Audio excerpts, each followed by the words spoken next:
Sidang jamaah rahimakumullah, tidak hanya Rasulullah sebagai syahid, sebagai saksi, tapi umatnya juga demikian. Keputusan yang diambil tidak neko-neko, karena kejujuran yang muncul dari hati, pikiran dan tatapan mereka. Lisan mereka berbicara dengan kebenaran.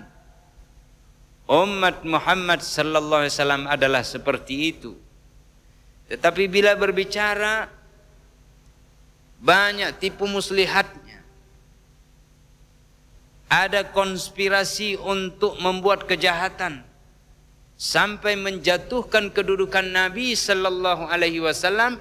Walaupun dia mengaku sebagai umat Muhammad, sesungguhnya masih ada pertanyaan besar.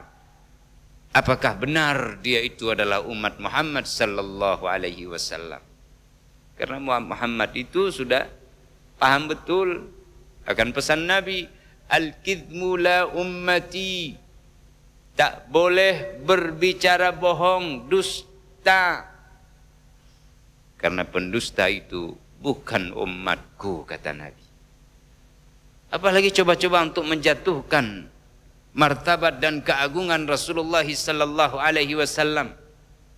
Orang-orang seperti ini adalah kemungkinan kemunafikan telah menguasai hatinya, atau jangan-jangan irtadda an dini, dia telah keluar dari agama yang benar.